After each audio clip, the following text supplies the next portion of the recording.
واغفر لنا ما مضى محمد أشرف العرب والأجم محمد تاج رسل الله قاطبة يا رب اللهم صل وسلم عليه واغفر لنا اللهم صل وسلم وبارك عليه وعلى آله. بسم الله الرحمن الرحيم. الحمد لله رب العالمين. اللهم صل وسلم على سيدنا محمد النبي الأمي وعلى آله وصحبه وسلم. Alhamdulillah, limpahan puji kehadirat Allah Subhanahu wa taala yang mana malam hari ini Allah Subhanahu wa taala telah menghadirkan kita di dalam majlis rutinitas kita setiap sepekan sekali. Kita berharap pada Allah Subhanahu wa taala mudah-mudahan duduknya kita di malam hari ini menggugurkan segala dosa-dosa dan kesalahan kita. Amin ya rabbal alamin. Hadirin ma'asyiral muslimin rahimakumullah. Nabi Muhammad sallallahu alaihi wasallam melalui hadis-hadisnya beliau memberikan suatu dorongan kepada kita umat Islam, kepada umatnya, bahwa pentingnya kita duduk di dalam majlis ilmu. Ya, sangat penting kita duduk di dalam majlis ilmu. Sebagaimana Nabi Shallallahu Alaihi Wasallam berwasiat kepada Sayyidina Ali bin Abi Thalib radhiyallahu taala anhu. Sayyidina Ali itu adalah mantu dari Rasulullah SAW. Seorang pemuda yang pertama kali masuk Islam dari kalangan anak muda itu Sayyidina Ali. Ya. Sayyidina Ali bin Abi Thalib radhiyallahu taala anhu dijuluki sebagai karamallahu wajhah. Bahwa dia punya wajah itu dimuliakan. Karamallahu wajhah. Allah memuliakan wajahnya Sayyidina Ali bin Abi Thalib. Kenapa Sayyidina Ali itu diberikan julukan karamallahu wajhah? Karena dari muda sampai beliau berjumpa dengan Rasulullah, salah satu-satunya pemuda di Mekah yang tidak pernah sujud kepada berhala, yang tidak pernah menyembah berhala adalah Sayyidina Ali bin Abi Thalib.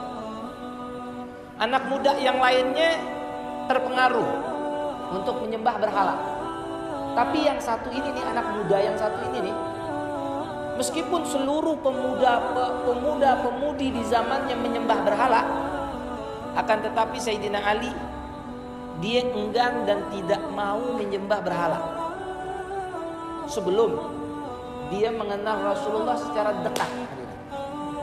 Hatinya nih enggak srek gitu dengan apa yang dilakukan oleh orang-orang Mekah pada saat itu.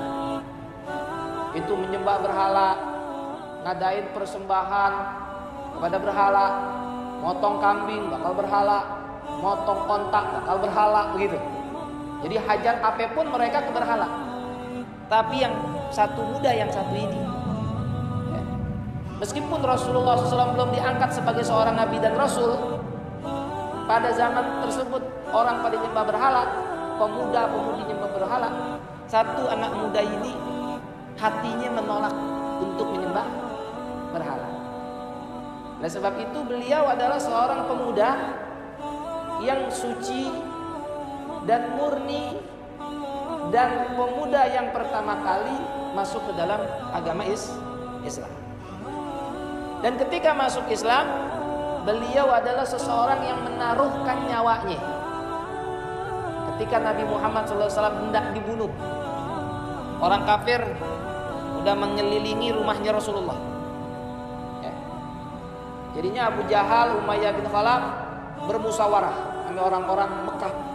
Seluruh orang Mekah bermusyawarah bagaimana caranya membunuh Nabi Muhammad SAW. Maka diambillah kesimpulan mengambil dari pemuda-pemuda dari berbagai macam suku, dikumpulin. ketika dikumpulin, mereka diperbekali senjata yang nantinya mereka akan mengepung rumahnya Nabi Muhammad. Lalu ketika Nabi Muhammad dilihat tidur, mereka akan masuk dan masing-masing perwakilan suku itu akan membunuh Nabi Muhammad. Ini sangat bencinya Nabi Muhammad SAW. Ketika malam itu sudah terjadi,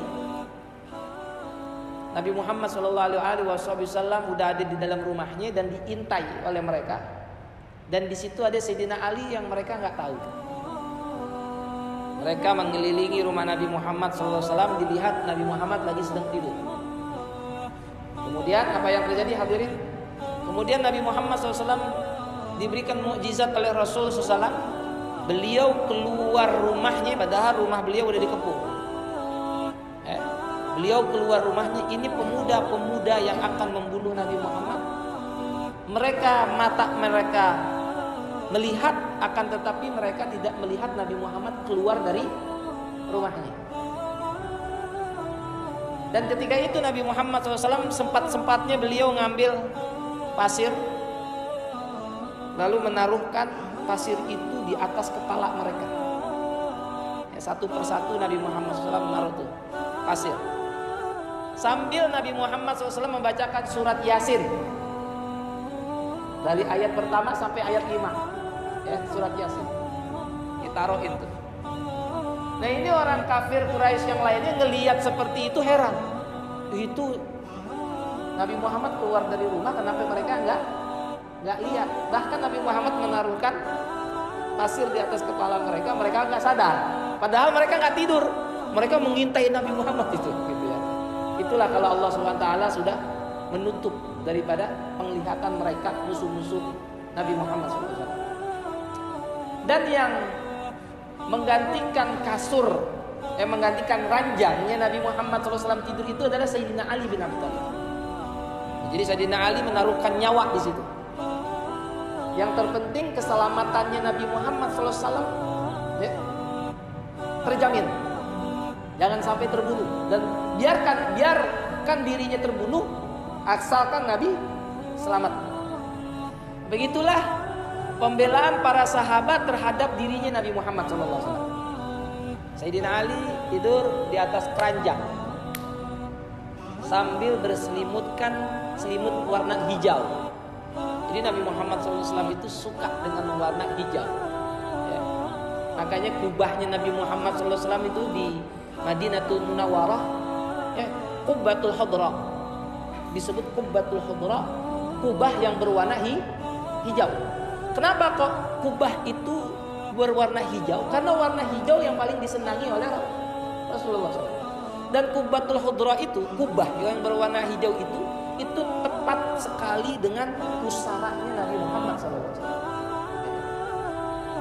Nah, ketika orang pemuda-pemuda kafir ini sudah melihat bahwa Nabi Muhammad, yang dikira Nabi Muhammad itu udah tidur lelap, mereka semuanya langsung mendobrak rumahnya Nabi Muhammad SAW, dan ketika itu siap untuk membunuh.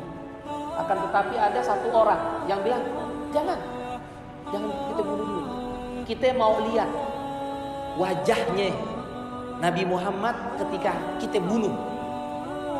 Jadi bagaimana? Buka wajahnya, langsung kita bunuh. Ketika mereka menyingkapkan wajah orang yang berselimut tersebut, mereka terkaget-kaget tadi. Ternyata yang di dalam selimut itu bukannya Nabi Muhammad, melainkan pemuda yang mereka takuti, yaitu Sayyidina Ali bin Abi Thalib, kawannya sendiri. Ketika itu mereka kaget dan bertanya kepada Sayyidina Ali, di mana Rasulullah? Rasulullah baru aja keluar. Orang kafir yang tadi melihat mengintai dari jauh, mereka mendekati rumah Nabi Muhammad, dibilang, kalian, kenapa kalian tidak melihat Muhammad itu keluar? Kami enggak melihat Muhammad itu keluar. Tidak ada yang keluar dari rumah Nabi Muhammad. Kata dia, ada, Nabi Muhammad sudah keluar. Kalian perlu bukti. Coba pegang di atas kepala kalian, ada apaan? Pas mereka pegang atas kepala, ternyata ada pasir. Katanya orang jahiliyah nih. Ente tahu nggak tuh pasir siapa yang naruh itu di atas kepala ente? Muhammad SAW. Gitu. Begitulah Allah SWT kalau mau melindungi hamba-hambanya yang dimusuhi. Nah ini Sayyidina Ali bin Abi Thalib radhiyallahu taala anhu dikasih wasiat sama Nabi Muhammad SAW, wasiat yang begitu banyak.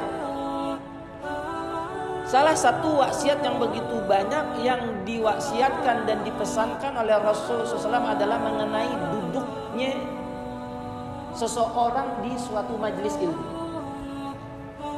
Kata Rasulullah, ya Ali, wahai Ali, julusuka, dudukmu, julusuka fi sa'ati fil majlis laili khairum min qiyamil lail.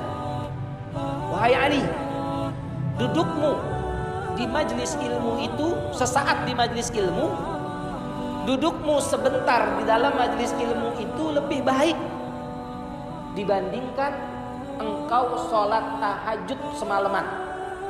Subhanallah, sholat tahajud semalaman gak ada apa-apanya dengan duduk di majelis ilmu walaupun sebentar. Majelis ilmu yang kategorinya sebentar ya kayak modelnya kita ini nih ya. Modelnya sebentar, paling cuma 30 menit, betul nggak? Ada nggak sejam? Nggak ada ya, kurang dari sejam. Nggak ada, apalagi 1,5 jam, apalagi 2 jam. Berarti ini adalah majlis yang Nabi Muhammad SAW sifati majlis sa'ah. Majlis yang kita duduknya cuma sebentaran. Kalau dibandingkan dengan kegiatan-kegiatan kita yang lain ya, yang menyita waktu berjam-jam. Nonton TV sejam, 2 jam, 3 jam kuat. Tapi kalau dia duduk dalam majelis ilmu cuman 30 menit. Berarti kan ini kita duduk di dalam majelis ilmu cuman sebentar. Akan tetapi meskipun duduknya kita di dalam majelis ilmu cuman sebentar hadirin, Nabi perhitungkan dengan sangat bernilai tinggi. Duduknya kita dalam majelis ilmu walaupun sebentar, kata Nabi itu lebih baik dibandingkan kita sholat tahajud semalam suntuk hadirin. Nabi Muhammad SAW di dalam hal ini membandingkan ibadah dengan ibadah, betul nggak? Hadir majelis ilmu dibandingkan dengan sholat tahajud, berarti membandingkan ibadah dengan ibadah. Disinilah kita dapat mengerti bahwa tingkatan ibadah itu yang paling tinggi adalah menuntut ilmu. Kenapa tingkatan ibadah ini nilainya lebih tinggi, menuntut ilmu ini lebih tinggi dibandingkan dengan ibadah tersebut hadirin? Karena ibadah yang kita akan lakukan ini bisa menjadi sah dan sesuai dengan syariat Islam kalau kita dahului dengan ilmu syariat Islam. Jadinya duduknya kita di sini hakikatnya kita lagi sedang berusaha agar ibadah yang telah kita lakukan diterima oleh Allah Subhanahu wa taala. Mudah-mudahan amal ibadah kita